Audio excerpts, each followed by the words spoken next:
Hello everyone. सो आज हम discuss करने वाले हैं class 11th chemistry chapter number 6 thermodynamics का वीडियो नंबर 2। ओके, सो आज के वीडियो में हमें क्या कुछ डिस्कस करना है वो देख लेते हैं। तो आज के वीडियो में हम डिस्कस करेंगे प्रॉपर्टीज को। ठीक है, तो हमारी सिर्फ एक टाइप की जो प्रॉपर्टी बची थी, एक बेस पे जो प्रॉपर्टी बची थी उसको हम डिस्कस करेंगे आज, जो कि किसके ऊपर डिपेंड करती है, मास के ऊपर। ठीक है, मास के ऊपर या फिर अमाउंट के ऊपर या फिर सिस्टम के साइज के ऊपर जो डिपेंड करती है उसको डिस्कस करेंगे, जो कि कौन सी है, एक्सटेंसिव एंड इंटेंसिव प्रॉपर्टीज। इनको हम बहुत अच्छे से समझेंगे, जिसको भी डाउट है सारे डाउट इसमें क्लियर हो जाएंगे, राइट। एंड दूसरा हम क्या देखेंगे, थर्मोडायनेमिक इक्विलिब्रियम क्या होता है उसको समझेंगे। एंड देन हम समझेंगे जो जीरोथ लॉ है, थर्मोडायनामिक्स का जीरोथ लॉ जो है उसको समझेंगे।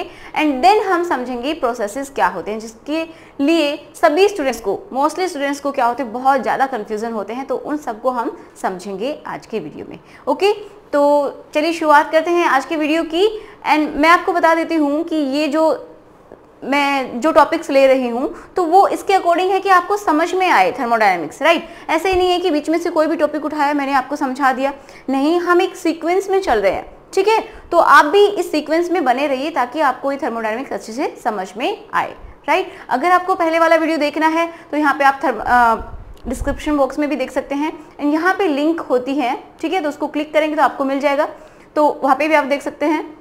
या फिर आप क्या कर सकते हैं कि जो भी टॉपिक अगर मैंने वो पढ़ाया है तो वो आपको मिल जाएगा यूट्यूब पे। आप जो भी मेरा टॉपिक है जो आप पढ़ना चाहते हैं उसको आप सर्च करेंगे, ठीक है, साथ में आप लिख देंगे study with me Ekta, EKTA, तो आपको वो टॉपिक मिल जाएगा। तो अगर आपको फर्स्ट वीडियो देखना है तो थर्मोडायनामिक्स #1 लिखिए, साथ में स्टडी विद मी एकता आप लिख दीजिए, आपको वो लेक्चर मिल जाएगा, राइट। तो चलिए आज हम शुरू करते हैं अपने इस लेक्चर को, जिसमें हमें क्या कुछ डिस्कस करना है। तो ये हमारा कनेक्टेड है प्रीवियस लेक्चर से, ओके, जिसमें हमने ये सब डिस्कस कर लिया है। मैंने इसलिए नहीं मिटाया ताकि आप इसको अच्छे से एक बार समझ लें, राइट, थोड़े से कनेक्ट हो जाएं पहले वाले वीडियो से। तो देखिए, उसमें हमने थर्मोडायनामिक्स को पहले तो क्या था, 4 पार्ट्स में डिवाइड किया था। अब उसका जो एक पार्ट था प्रॉपर्टीज, उसको हमने डिस्कस किया, अच्छे से डिस्कस कर लिया। उसकी 4 प्रॉपर्टीज हमने देखी, 4 प्रॉपर्टीज नहीं, प्रॉपर्टीज को हमने डिवाइड किया था कुछ बेसिस के ऊपर, राइट। तो वो 4 बेस हैं, एक ये बेस, सेकंड, थर्ड एंड ये 4th बेस। तो पहला बेस हमने आज के वीडियो में हमें क्या डिस्कस करना है चलिए वो देख लेते हैं। तो आज के वीडियो में हमें क्या देखना है, देखिए ये जो हमारा लेक्चर होगा आज वाला, तो वो पहले वाले वीडियो से ही रिलेट करता हुआ होगा। ठीक है, हमने पहले बोला है कि सीक्वेंस में चलना है, तो प्रीवियस वीडियो से मैं आपको थोड़ा सा रिलेट करवा देती हूँ, ज़्यादा नहीं, ज़्यादा डिटेल में नहीं जाएंगे। ओके, थोड़ा सा एक बार ब्रीफली हम इस चीज़ को देख लेते हैं क्या है। तो हमने थर्मोडायनामिक्स को क्या देखा था, 4 पार्ट्स में डिवाइड करके पढ़ना है, ओके, इस तरीके से देखा था। एंड अब हम देख रहे हैं फर्स्ट पार्ट को, जो कि क्या है, प्रॉपर्टीज को। अब प्रॉपर्टीज को मैंने 4 पार्ट में डिवाइड किया था किसी के बेस के ऊपर, कि किस बेसिस पे हम प्रॉपर्टीज को पढ़ते हैं, राइट। तो उसके लिए हमने 4 बेसिस बनाए थे, कौन कौन से, on the basis of thermodynamic properties, मतलब कौन सी वो प्रॉपर्टीज हैं जो थर्मोडायनामिक प्रॉपर्टीज हैं और कौन सी वो प्रॉपर्टीज हैं जो कि थर्मोडायनामिक प्रॉपर्टीज नहीं है, राइट। तो थर्मोडायनामिक प्रॉपर्टीज जो नहीं है वो मैं बता देती हूँ, हीट एंड वर्क, ये थर्मोडायनामिक प्रॉपर्टीज नहीं है, राइट। बट फिर भी हम थर्मोडायनामिक्स चैप्टर में इसके बारे में बहुत ज्यादा पढ़ेंगे, ओके। एंड जो बाकी बच गई, कौन कौन सी थर्मोडायनामिक प्रॉपर्टीज हो गई, जैसे कि pressure, temperature, volume, internal energy, enthalpy, okay, ये सारी की सारी क्या हो गई, thermodynamic properties, right. On the basis of measurable and non measurable properties कौन सी होती हैं, कौन सी वो प्रॉपर्टीज हैं जिनको हम मेजर कर सकते हैं, कौन सी वो प्रॉपर्टीज हैं जिनको हम मेजर नहीं कर सकते। तो इसको भी हमने 3 पार्ट्स में डिवाइड किया था, ठीक है, मेजरेबल एंड नॉन मेजरेबल। तो नॉन मेजरेबल को अगेन हमने 2 में डिवाइड किया था, फंडामेंटल एंड डिराइव्ड प्रॉपर्टीज। तो मैं यहाँ पे आप डिटेल में नहीं बता सकती, नहीं तो लेक्चर बहुत लंबा हो जाएगा, ओके। अगर आपको वीडियो देखना है तो प्रीवियस वीडियो आप जरूर देख लीजिए। On the basis of path के ऊपर हम बात कर रहे थे कि प्रॉपर्टीज को हमने path function and state function, ठीक है, जो कि पाथ के ऊपर डिपेंड करती हैं। तो हीट एंड वर्क दोनों ही पाथ के ऊपर डिपेंड करते हैं, ये क्या है, फंक्शन है, क्वांटिटीज हैं, ओके।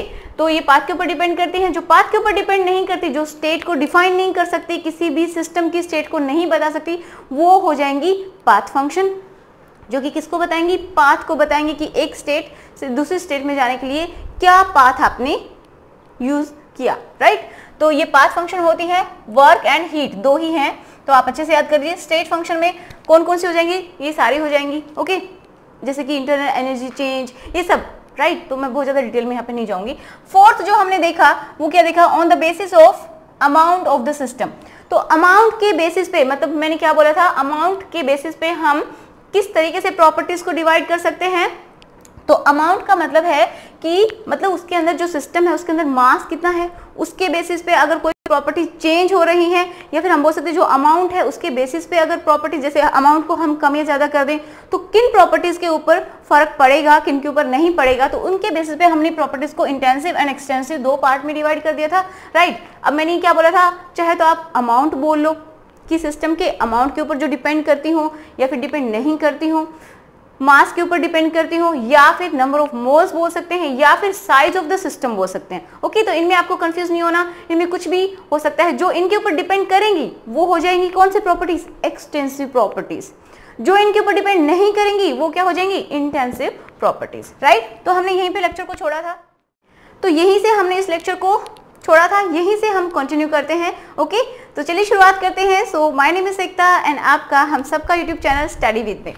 तो चलिए सबसे पहले आप हेडिंग डाल लीजिए, एक्सटेंसिव एंड इंटेंसिव प्रॉपर्टीज क्या होती हैं।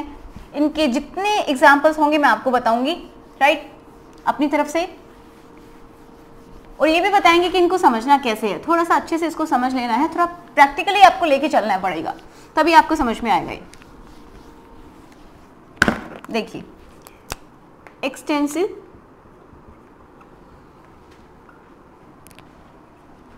एंड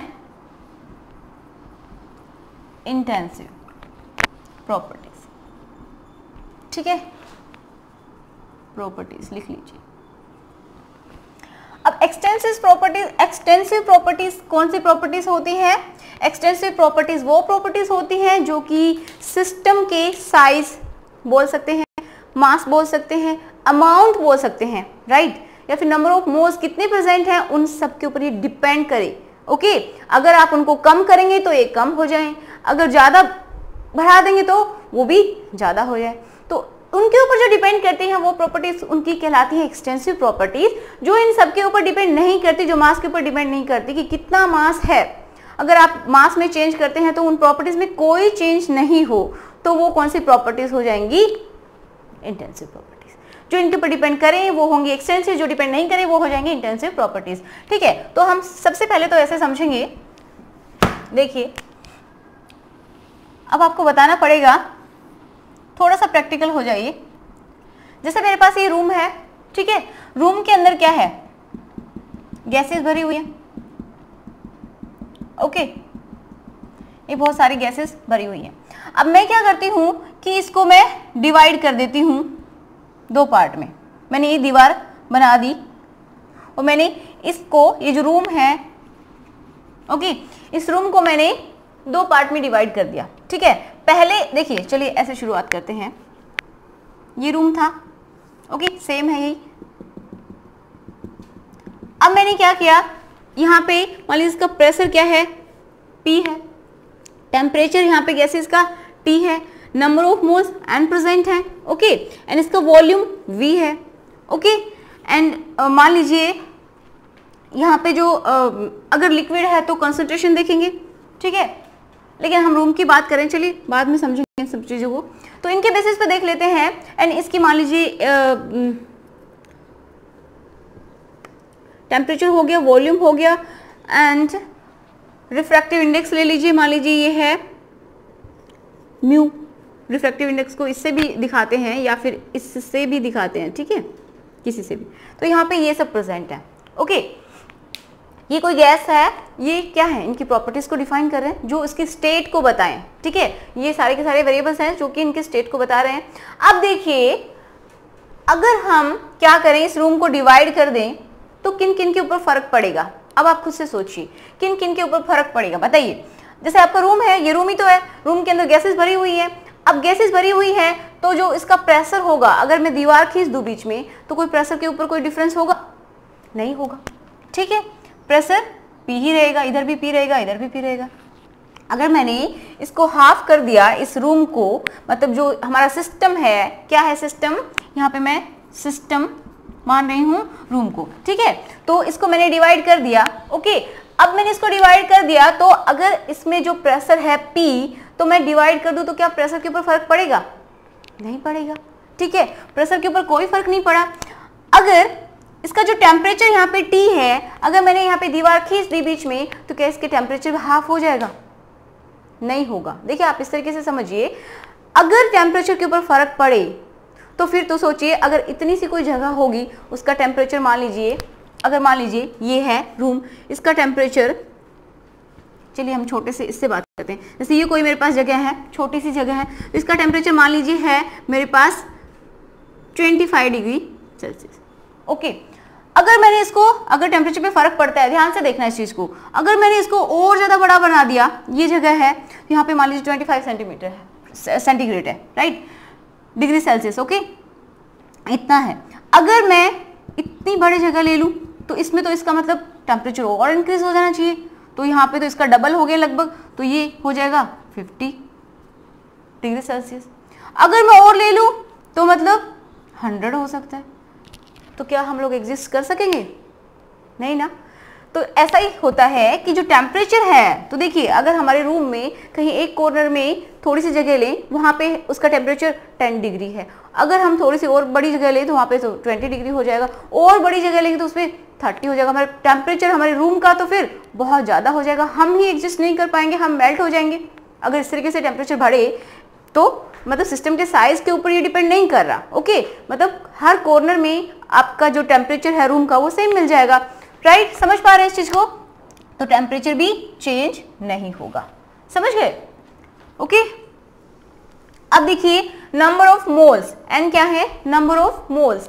तो यहाँ पे देखो, अब मैंने यहाँ पे गैस के मोल प्रेजेंट है, ठीक है, नंबर ऑफ मोल्स प्रेजेंट है, कितने भी हो सकते हैं, रूम है। ओके, तो जब मैं यहाँ पे डिवाइड करती हूँ तो क्या नंबर ऑफ मोल्स से फर्क पड़ेगा? तो ऑफकोर्स पड़ेगा, ठीक है, नंबर ऑफ मोल्स बढ़ जाएंगे। ओके, यहाँ हाफ हो जाएंगे, समझ रहे हो? अगर मैंने इसको डिवाइड कर दिया, 2 पार्ट्स में डिवाइड किया, तो नंबर ऑफ मोल्स तो कम हो जाएंगे ना। ओके, अब देखिए जो रिफ्रैक्टिव इंडेक्स है, इसको हम ऐसे भी लिख सकते हैं या फिर ऐसे भी लिखा हुआ मिलता है। ओके, तो मैं ऐसे लिख रही हूँ, ठीक है। अब जो रिफ्रैक्टिव इंडेक्स है, क्या इसके ऊपर फर्क पड़ेगा? रिफ्रैक्टिव इंडेक्स आपने 10th में भी पढ़ा होगा।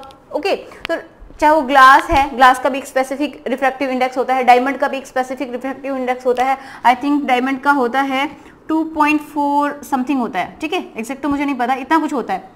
तो ये जो जैसे डायमंड है, उसके किसी भी आप कॉर्नर में देखेंगे तो उसका रिफ्रैक्टिव इंडेक्स वही मिलेगा। ओके, ग्लास का एक स्पेसिफिक रिफ्रैक्टिव इंडेक्स होता है, तो किसी भी कॉर्नर में कहीं भी आप देख लेंगे थ्रू आउट द जो भी ग्लास है उसमें, ओके, तो उसका जो रिफ्रैक्टिव इंडेक्स है वो चेंज नहीं होगा। ओके, चाहे आप कितना भी बड़ा ग्लास ले या फिर कितना भी छोटा ले ले, ओके, कोई फर्क नहीं पड़ेगा, तो ये भी चेंज नहीं होगा। तो आपको नॉर्मली समझ में आया कि वो प्रॉपर्टीज जो कि मास के ऊपर डिपेंड कर रही हैं, ठीक है, नंबर ऑफ मोल्स के ऊपर डिपेंड कर रही हैं, तो वो एक्सटेंसिव प्रॉपर्टीज होंगी जिनके ऊपर कोई फर्क नहीं पड़ रहा कि हमारा सिस्टम कितना बड़ा है, उसमें कितने नंबर ऑफ मोल्स है, कितना उसका साइज है, कितना अमाउंट भरा हुआ है, उनके ऊपर जो डिपेंड नहीं कर रहे वो क्या हो जाएंगे? Intensive properties. तो यहाँ पे एनर्जी जो है, यहाँ पे इंटरनल एनर्जी, मान लीजिए इंटरनल एनर्जी, या फिर हम बोल सकते हैं इससे भी इसको लिखते हैं यू से भी, ई से भी, तो इनमें भी क्या होगा? जब नंबर ऑफ मोल्स ज़्यादा होंगे तो वहाँ पे एनर्जी भी ज़्यादा होगी, तो उनके ऊपर भी फर्क पड़ेगा,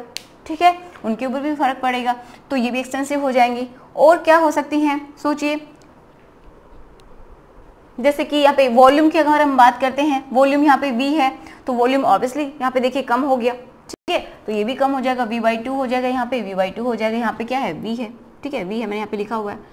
ओके, तो समझ पा रहे हैं इस चीज को कि जो चीजें कम हो जाएं, किसी भी हम सिस्टम को अगर कम करते हैं तो उनके ऊपर फर्क पड़े, जैसे प्रेशर है, इसके ऊपर फर्क नहीं पड़ रहा तो ये इंटेंसिव हो गया, इनके ऊपर फर्क पड़ रहा है तो ये एक्सटेंसिव प्रॉपर्टीज होगी, राइट। तो चलिए अब हम लिख लेते हैं कौन कौन सी इंटेंसिव प्रॉपर्टीज होती हैं, कौन कौन सी एक्सटेंसिव प्रॉपर्टीज होती हैं।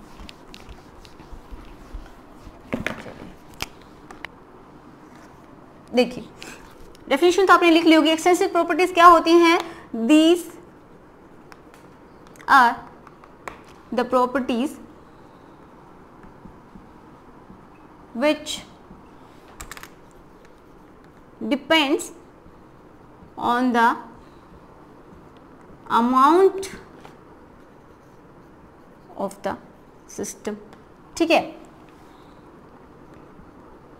अमाउंट ऑफ द सिस्टम मतलब उसके अंदर कितने नंबर ऑफ मोल्स हैं, मास है, ठीक है, कुछ भी लिखा हुआ मिल सकता है, राइट, उसके ऊपर जो डिपेंड कर रही है वो होती है एक्सटेंसिव प्रॉपर्टीज। जो डिपेंड नहीं कर रही, ठीक है, this properties which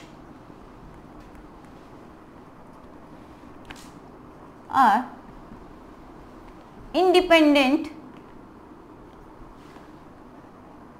of amount, या फिर साइज लिख लीजिए, साइज ऑफ सिस्टम। अमाउंट का मतलब कितना मैटर भरा हुआ है इसके अंदर, उसके ऊपर जो डिपेंड नहीं करे वो इंटेंसिव प्रॉपर्टीज हो गई। ठीक है, तो चलिए अब हम इनके एग्जांपल्स लिखते हैं एंड आपको भी थोड़ा सा सोचना पड़ेगा, याद रखिए इनको। अब देखो पहला एग्जाम्पल मैं क्या लेती हूँ, यही टेम्परेचर। तो क्या होगा, टेम्परेचर में किधर लिखूँ, इधर। ठीक है, टेम्परेचर के ऊपर कोई फर्क नहीं पड़ता, टेम्परेचर। ओके, तो यहाँ पे एक तो हो गया टेम्परेचर जो कि इंटेंसिव प्रॉपर्टी है जिसके ऊपर कोई फर्क नहीं पड़ रहा। दूसरा प्रेशर की हम बात करें तो प्रेशर के ऊपर भी कोई फर्क, पी से लिख देती हूँ। ठीक है, कोई फर्क नहीं पड़ रहा अगर हम अमाउंट को चेंज करते हैं। एंड और क्या हो सकता है जिसके ऊपर फर्क नहीं पड़े जो कि इंटेंसिव प्रॉपर्टीज हैं, तो और हो सकता है जैसे कि जितनी भी आपकी जो टर्म्स आती हैं, कौन सी टर्म्स, जो कंसंट्रेशन टर्म्स आती हैं। तो एक तरीके से हम concentration,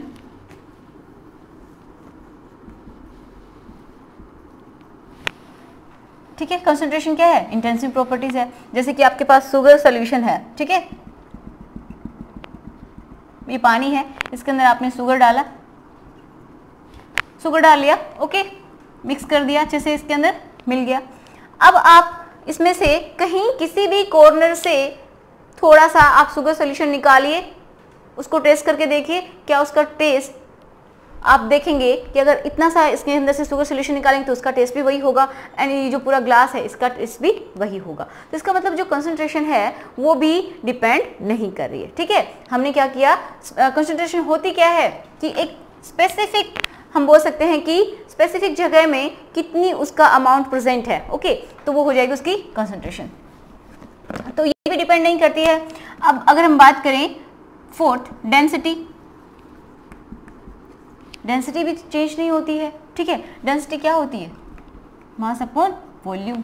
okay, mass upon volume, मतलब उसको हमने क्या कर दिया, डेंसिटी किसी की भी, देखिए अगर जैसे हनी है आपके पास, ठीक है, हनी का मान लीजिए एक किसी छोटे से बाउल के अंदर आपके पास हनी है, और अगर आपने बकेट भर के हनी ले लिया तो क्या उसकी कंसंट्रेशन चेंज हो जाएगी। थोड़ा इस तरीके से सोचिए, जो हमने बकेट के अंदर जो हनी लिया है उसकी कंसंट्रेशन भी सेम ही रहेगी, उतनी ही, सॉरी, डेंसिटी उसकी भी वही रहेगी। ओके, एंड इसी तरीके से अगर हम बात करें जो कटोरी में थोड़े से हमने बॉल के अंदर लिया है तो उसकी भी डेंसिटी वही रहने वाली है। ओके, तो ये भी इसके ऊपर चेंज नहीं होती है। तो क्या होता है, मतलब पर यूनिट वॉल्यूम में कितना मास प्रेजेंट है उसके ऊपर डिपेंड करती है, तो ये भी चेंज नहीं होगी।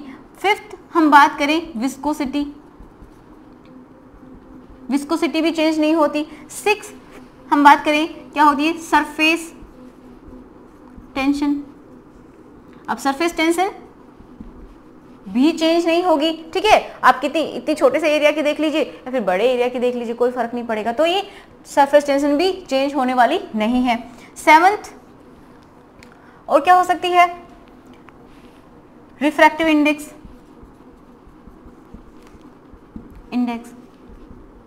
ठीक है, ऐसे लिख देती हूँ, ये भी चेंज नहीं होता है। ओके, तो ये सारी कैसी प्रॉपर्टीज होती हैं जो कि चेंज नहीं होती हैं, इंटेंसिव प्रॉपर्टीज। अब जिनके ऊपर फर्क पड़ता है उसकी अगर हम बात करें एक्सटेंसिव प्रॉपर्टीज, तो वो कौन सी प्रॉपर्टीज हो जाएंगी। अब देखो इसमें एक और बात हमें समझानी, वो लास्ट में हम समझेंगे कि जो एक्सटेंसिव प्रॉपर्टीज को हम एक्सटेंसिव प्रॉपर्टी से ही डिवाइड कर दें तो हमें क्या मिल जाएगा, इंटेंसिव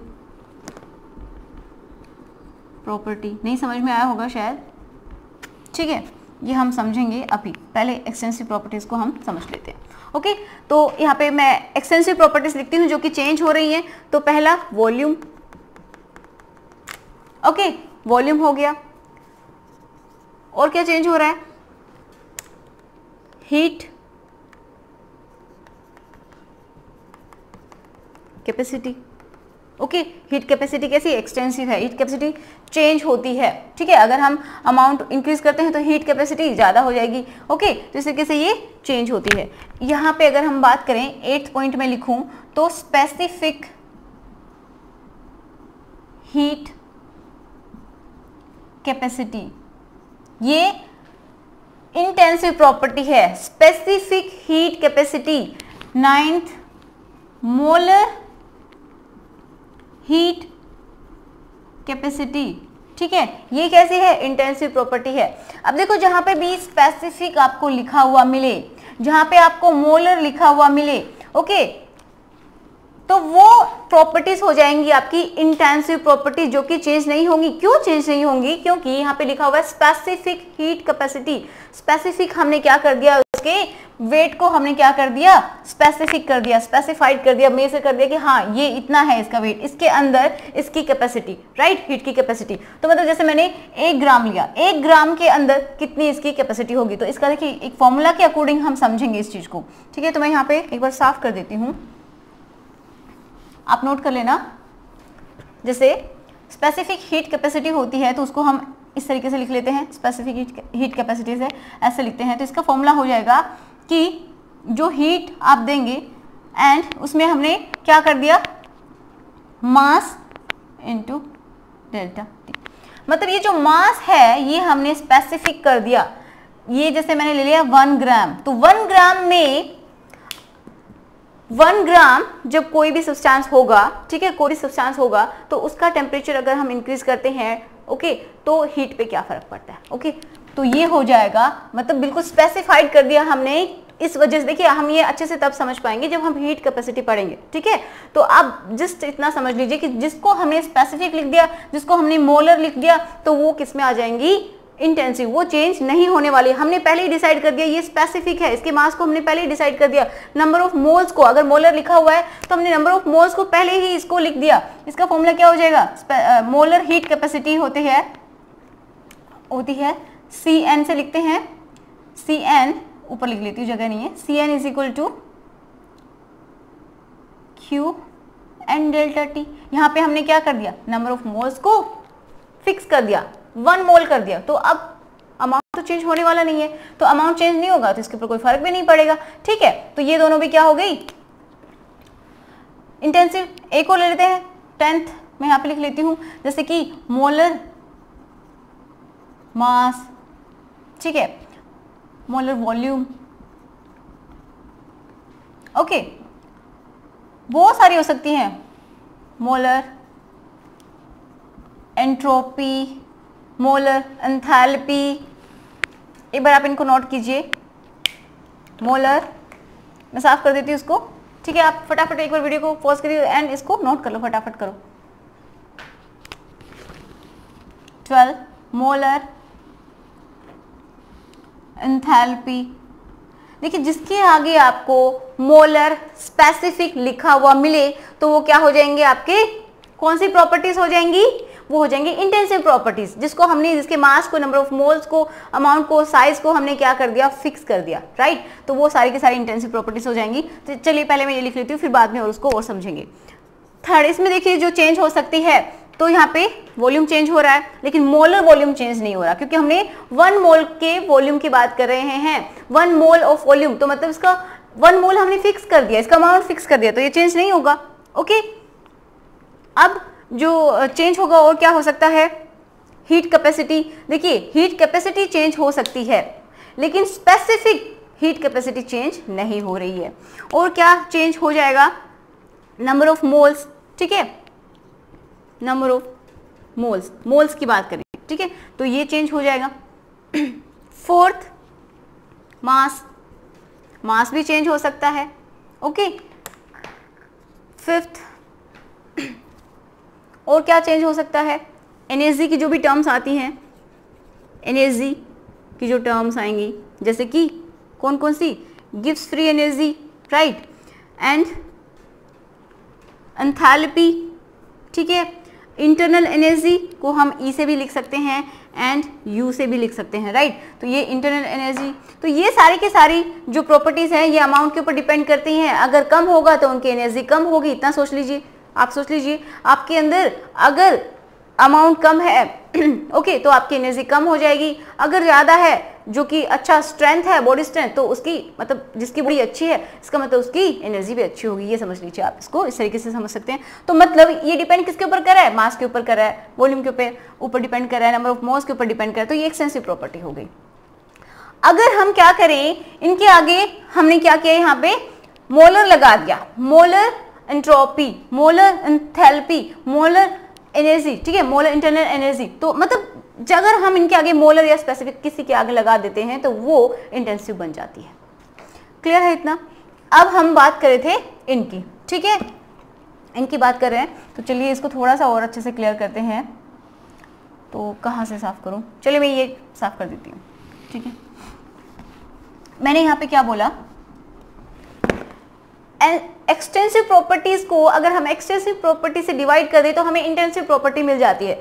तो जैसे काफी बार आपने सोचा होगा कि डेंसिटी को हमने क्या बोला, इंटेंसिव प्रॉपर्टी है। क्यों बोला? क्योंकि इसके फॉर्मूला को देखिए, ये बात तो सभी बता देंगे कि एक्सटेंसिव क्या बन जाती है, इंटेंसिव बन जाती है। कैसे, किसको देखें हम, क्या प्रॉपर्टीज को लेके आए एंड देन उनको डिवाइड करके देखें? नहीं, आपको क्या करना है, जिसके बारे में आपसे पूछा गया है, अब आपसे पूछा जाए कि डेंसिटी क्या है, इंटेंसिव है या फिर एक्सटेंसिव, तो आप बोलेंगे इंटेंसिव। क्यों बोलेंगे? क्योंकि इसके फॉर्मूला को आप देखेंगे। इसके फॉर्मूला में आप देखेंगे क्या है, डेंसिटी क्या होती है, मास अपॉन वॉल्यूम, मतलब मास क्या है, एक्सटेंसिव प्रॉपर्टी, वॉल्यूम क्या है, एक्सटेंसिव प्रॉपर्टी। अब दोनों को डिवाइड किया, डिवाइड हो रहे हैं, तो ये क्या बन गई, डेंसिटी क्या हो गई, इंटेंसिव प्रॉपर्टी।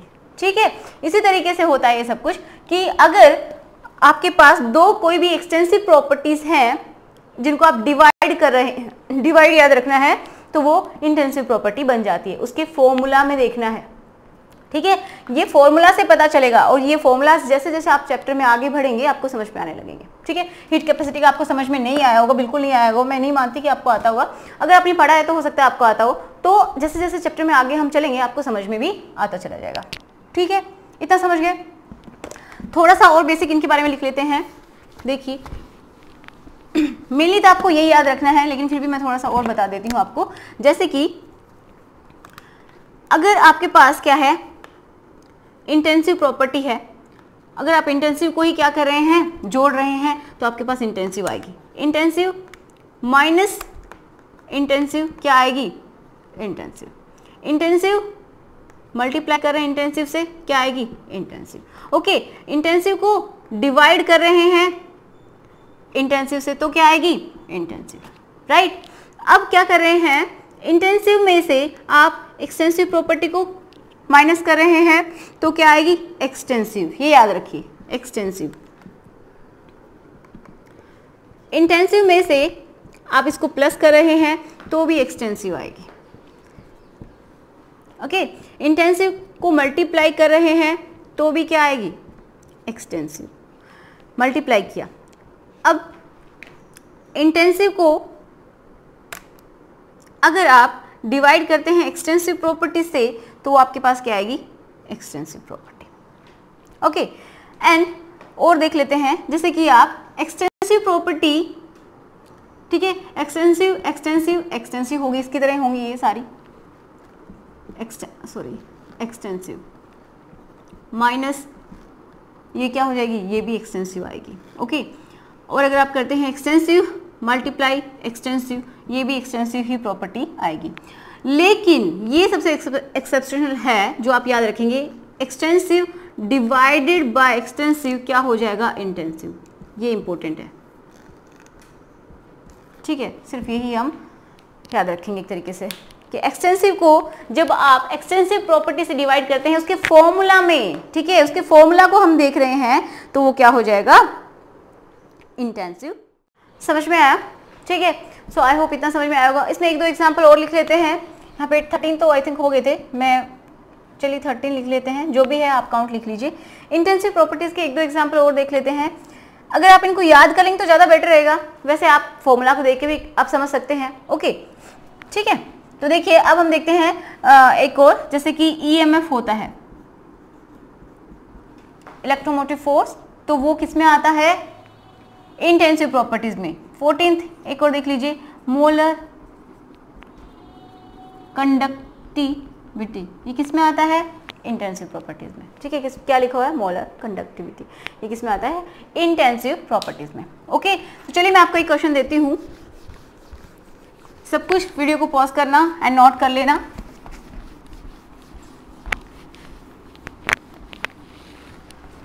वीडियो को पॉज करके फटाफट इसका आंसर भी देंगे। क्वेश्चन है मेरे पास, विच इज एक्सटेंसिव प्रॉपर्टी। ठीक है, अब आप अच्छे से समझ जाएंगे अगर आपने समझा होगा तो। पहला विस्कोसिटी,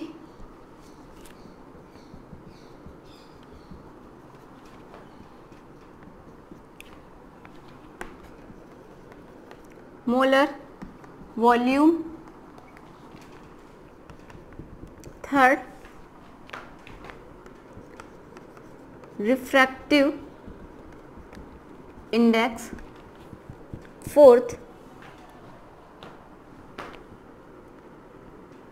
हीट कैपेसिटी। बताइए कौन सी इसमें एक्सटेंसिव प्रॉपर्टी है? विस्कोसिटी नहीं, विस्कोसिटी चेंज नहीं होती। ठीक है, मोलर वॉल्यूम चेंज नहीं होता, मोलर फिक्स है। रिफ्रैक्टिव इंडेक्स चेंज नहीं होगा, कहीं से भी आप देख लीजिए। ठीक है, नहीं होगा। एक स्पेसिफिक उसका देख रहे हैं, जैसे ग्लास है तो ग्लास का रिफ्रैक्टिव इंडेक्स, ठीक है, वाटर है तो वाटर का रिफ्रैक्टिव इंडेक्स, तो उसमें अगर आप उसके जैसे आप क्या करते हैं, अमाउंट बढ़ा देते हैं तो उसका रिफ्रैक्टिव इंडेक्स चेंज नहीं होगा। हीट कैपेसिटी चेंज होगी। ये कैसी प्रॉपर्टी है? Extensive property. ये डिपेंड करती है अमाउंट के ऊपर। ठीक है, तो इसका आंसर हो जाएगा ये। ओके, एक और देती हूं question, which is not extensive property. कौन सी एक्सटेंसिव प्रॉपर्टी नहीं है? ठीक है, क्वेश्चन नंबर सेकेंड। इसमें मेरे पास ए ऑप्शन है,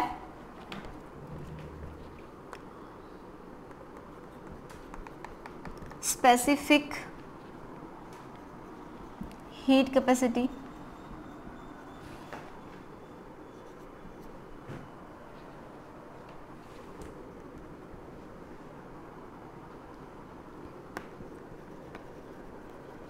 मोलर एंथैल्पी,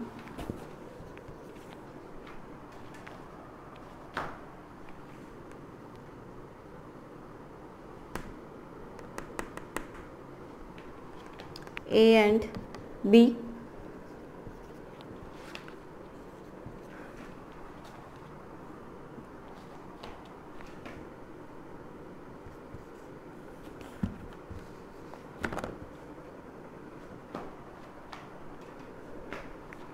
वॉल्यूम।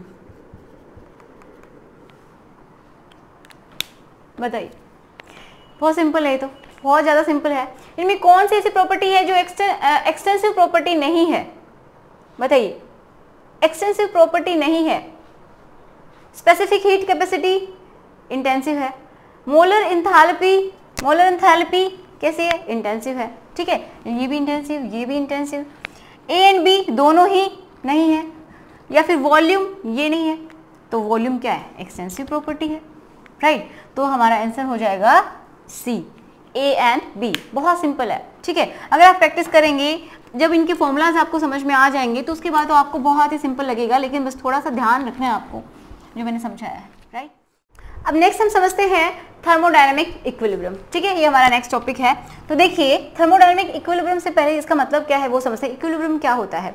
जैसे कोई सिस्टम है, ठीक है, सिस्टम एंड सराउंडिंग, ठीक है, सराउंडिंग। जब हमें क्या लगने लगे कि इनके बीच जो वेरिएबल्स हैं सिस्टम में, जैसे कि प्रेशर है, वॉल्यूम है, टेम्परेचर है, ठीक है, नंबर ऑफ मोल्स हैं, जब इनका ही इंटरेक्शन होता है, ये अंदर से बाहर या फिर बाहर से अंदर, ठीक है, दोनों साइड में इंटरेक्ट करते रहते हैं। तो जब क्या हो जाए, ये कोई भी वेरिएबल, कंसंट्रेशन भी हो सकती है, अगर लिक्विड है, सिर्फ गैसेस से थोड़ी होंगी, ठीक है, लिक्विड कुछ भी हो सकता है। तो मतलब जब सिस्टम एंड सराउंडिंग के भी जो इंटरेक्शंस होते हैं तो वो स्टेबल हो जाएं। स्टेबल का मतलब कि जैसे इनके बीच इस तरीके का एक बोल सकते हैं स्टेबल स्टेट में आ जाए कि अंदर या फिर बाहर जो है कंसंट्रेशन, अगर हम बात करते हैं तो अंदर की कंसंट्रेशन एंड बाहर की कंसंट्रेशन अगर सिमिलर हो जाए, वो एक स्टेबल स्टेट में पहुंच जाए, मतलब इन दोनों के बीच बिल्कुल इक्वल हो जाए, तो बाहर से अंदर या फिर अंदर से बाहर जाने की जरूरत नहीं पड़ेगी। देखिए क्या होता है, जो भी चीज यहाँ पे ज्यादा होगी वो बाहर जाने की सोचेगी, या फिर जो भी चीज सराउंडिंग में ज्यादा होगी वो सिस्टम में आने की सोचेगी। ठीक है, तो जब इनका जो डिफरेंस है वो ही खत्म हो जाए, ठीक है, वो ही खत्म हो जाए, तो क्या होगा, यहाँ पे कुछ भी अंदर या बाहर, बाहर से अंदर नहीं मतलब मूव करेगा। ओके, तो जब इंटरेक्शन हम बोल सकते हैं स्टेबल हो जाएंगे तो क्या हो जाएगा, इक्विलिब्रियम हो जाएगा। जब सारे के सारे ही वेरिएबल्स जो कि सिस्टम में प्रेजेंट हैं वो सारे वेरिएबल्स ही क्या हो जाएं, कांस्टेंट हो जाएं, मतलब अंदर सिस्टम के अंदर एंड सराउंडिंग के अंदर दोनों ही मतलब इक्वल हो जाएं, तो किसी को जरूरत नहीं है इंटरेक्ट करने की, बाहर से अंदर लेने की या फिर अंदर से बाहर लेने की। ठीक है, मतलब क्या किनका इंटरेक्शन होता है, या तो एनर्जी का होता है या फिर किसका होता है, मैटर का होता है। ये हमने फर्स्ट लेक्चर में बहुत अच्छे से समझा है, इनका इंटरेक्शन होता है। तो जब क्या हो जाए, थर्मोडायनेमिक इक्विलिब्रियम क्या होगा, जब क्या हो, मतलब थर्मल इक्विलिब्रियम हो,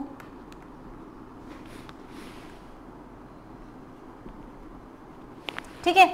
जब थर्मल इक्विलिब्रियम आ जाए, मतलब जो टेम्परेचर है यहाँ का मान लीजिए T1 है, यहाँ का T2 है, तो ये इनके बीच का जो डिफरेंस है T2 माइनस T1, ये क्या हो जाए, डेल्टा T क्या हो जाए, 0। मतलब ये इनके बीच का जो डिफरेंस है वो 0 हो जाए, मतलब ये ना तो इधर से इधर जा रहा है ना तो इधर से इधर जा रहा है। मतलब कोई भी चीज इक्वल हम कब मानते हैं, जब वो ना तो उधर जाने की सोचे या फिर ना ही इधर आने की सोचे। जहाँ पे कमी होती है वो चीज़ उस साइड में जाती है, जहाँ से ज़्यादा चीज़ें, जहाँ पे ज़्यादा कंसंट्रेशन होती है, जो चीज़ जहाँ पे ज़्यादा होती है वो दूसरी साइड में जाने की सोचेगी। अगर सिस्टम में ज़्यादा है कुछ भी तो वो यहाँ पे जाने का सोचेगा, ठीक है। अगर यहाँ पे ज़्यादा है तो वो यहाँ आने की सोचेगी। तो जो हमारी जो थर्मोडायनेमिक है वो उसकी इक्विलिब्रियम की अगर हम बात करते हैं तो उसमें जितने भी वेरिएबल्स प्रेजेंट हैं किसी भी सिस्टम में वो सारे के सारे सराउंडिंग के साथ क्या हो जाएं, मतलब कांस्टेंट हो जाएं, उनकी वैल्यूज में कोई चेंज ना आए, तो वो क्या हो जाएगा, इक्विलिब्रियम में हो जाएगा। समझ रहे इस चीज को। देखिए छोटी छोटी बातें लेकिन बहुत इंपॉर्टेंट है। अब अगर हम बात करें थर्मल इक्विलिब्रियम की, ठीक है, इसमें हम पहला पढ़ेंगे थर्मल इक्विलिब्रियम। तो थर्मल इक्विलिब्रियम क्या हो जाएगा, जहाँ पे टेम्परेचर चेंज क्या हो जाए, 0 हो जाए, मतलब जो टेम्परेचर है वो कॉन्स्टेंट हो जाए। कहाँ कॉन्स्टेंट हो, between system and surrounding, right. इसी तरीके से दूसरा हम पढ़ेंगे क्या, एक तो हो गया मैकेनिकल इक्विलिब्रियम, मतलब क्या है। अब जो मैकेनिकल इक्विलिब्रियम है, मतलब मैकेनिकल किससे रिलेटेड है, वर्क से, ठीक है, एक तरीके से वर्क से। मैकेनिकल हम यहाँ पे दो तरीके से पढ़ेंगे, ठीक है, दो तरीके से। मैकेनिकल में देखिए वर्क की भी बात होती है, लेकिन आप थोड़ा सा सिंप्लीफाई करके मैं आपको बताती हूँ। मैकेनिकल इक्विलिब्रियम का मतलब है कि यहाँ पे अगर प्रेशर, यहाँ पे अगर प्रेशर, दोनों प्रेशर इक्वल है, मतलब यहाँ का प्रेशर यहाँ के प्रेशर से इक्वल हो जाए, ओके। अगर यहाँ पे प्रेशर ज्यादा होगा तो वो बाहर की तरफ एक्सपेंड करेगा, ठीक है। लेकिन सराउंडिंग का प्रेशर सिस्टम के प्रेशर के इक्वल हो जाए तो क्या हो जाएगा, वो हम क्या बोलेंगे, प्रेशर कांस्टेंट हो गया है, ठीक है। तो क्या होगा इसमें, प्रेशर कांस्टेंट, किसके बीच, बिटवीन सिस्टम एंड सराउंडिंग, ठीक है। थर्ड एक और देखेंगे, एक तो हो गया thermal, mechanical and chemical equilibrium, ठीक है। अब केमिकल इक्विलिब्रियम में क्या होता है कि इसमें क्या होगा, कंसंट्रेशन वो हो जाएगी कांस्टेंट, ठीक है। अब देखिए थर्ड वाला है, इसको थोड़ा सा और हम अच्छे से समझते हैं, ठीक है।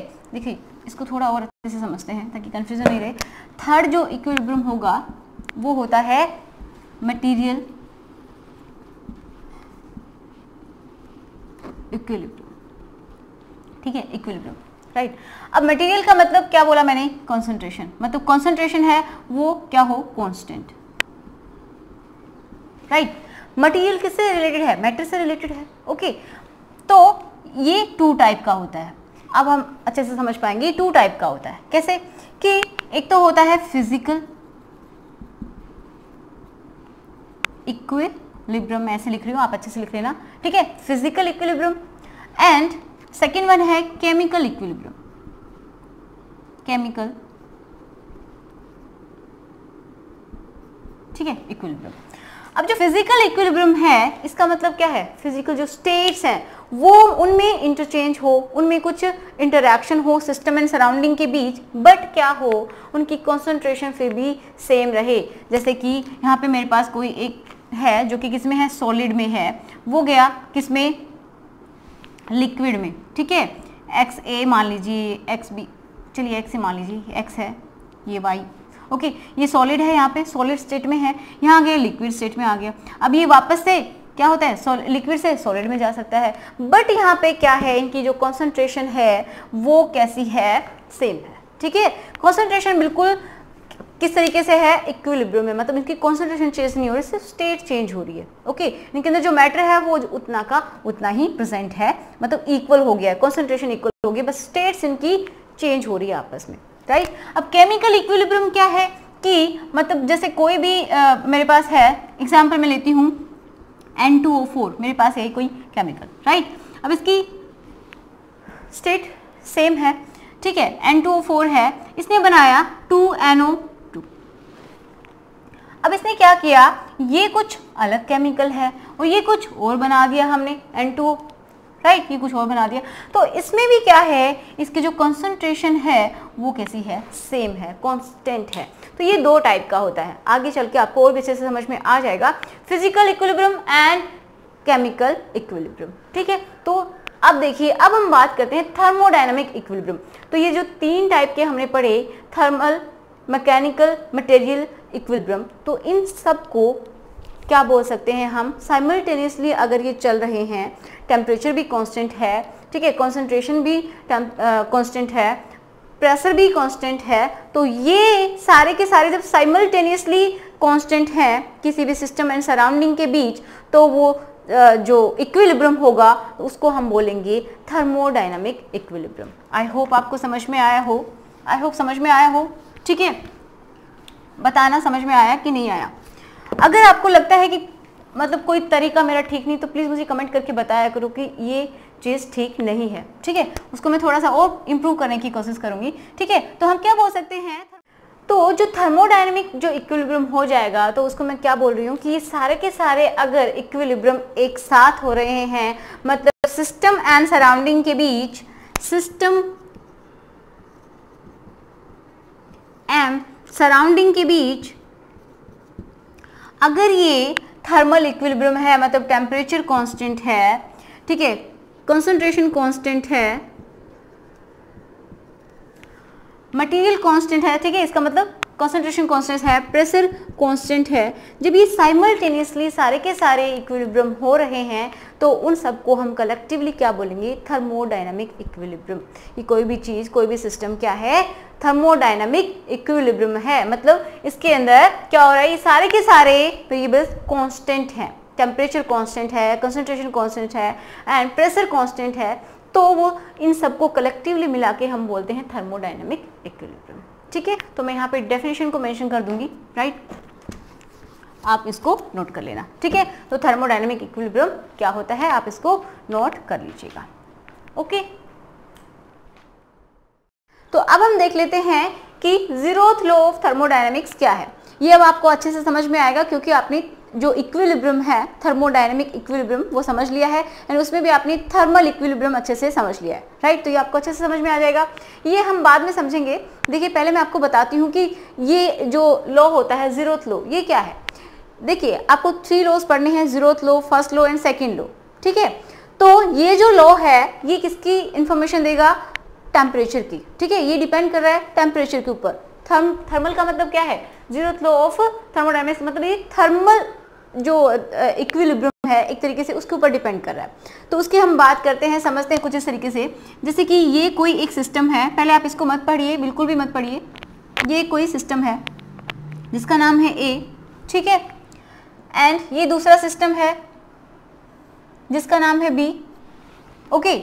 अब ये सिस्टम, ए सिस्टम, इसका रिश्ता है किसी के साथ, सी के साथ, मतलब कैसा रिश्ता है, कैसा इंटरेक्शन है, वो इंटरेक्शन है कि ये जो थर्मल की हम बात करें, थर्मल इक्विलिब्रियम, मतलब ये जो सिस्टम है ए, ये सिस्टम सी के साथ थर्मल इक्विलिब्रियम में है, इस रिलेशनशिप में है, थर्मल इक्विलिब्रियम। समझ गए? इसका मतलब क्या हुआ कि इनके बीच जो टेम्परेचर होगा, इन दोनों के बीच, ए एंड सी के बीच, वो जो टेम्परेचर का डिफरेंस होगा वो जीरो हो जाएगा, डेल्टा टी जीरो हो जाएगा। ओके, समझ रहे? वही तो होता है थर्मल इक्विलिब्रियम, मतलब इन दोनों के बीच इतना इंटरेक्शन हो गया टेम्परेचर का कि उनका जो डिफरेंस है वो बराबर हो गया, मतलब डिफरेंस रहा ही नहीं, जीरो हो गया। ओके, यहाँ का टेम्परेचर एंड यहाँ का टेम्परेचर बराबर हो गया, तभी तो हम किसी को इक्विलिब्रियम बोलेंगे, राइट? तो हम ये साइन लगा लेते हैं कि किसमें है ये, थर्मल इक्विलिब्रियम में, ए एंड सी। ओके, अब ये जो बी है, बी सिस्टम, ये भी क्या है, इसका भी इसके साथ कुछ इसी तरीके का रिश्ता है कि ये भी क्या है, थर्मल इक्विलिब्रियम में है, किसके साथ, सी के साथ। समझ गए इतना?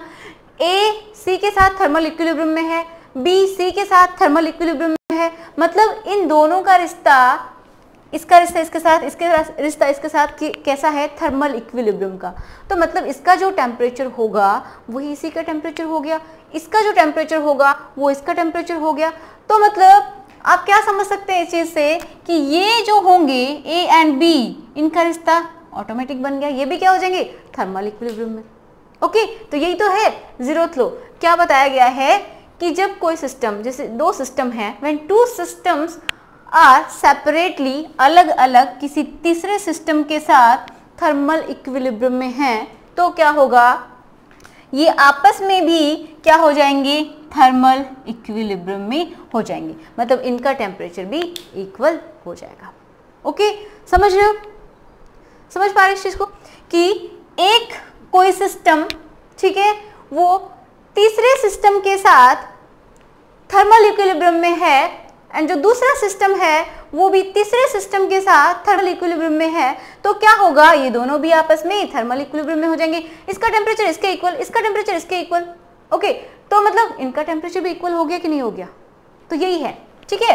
क्या है, when two systems are separately in thermal equilibrium with the third system, then these two systems are also in thermal equilibrium। यही है जीरोथ लॉ, सिंपल है, ठीक है।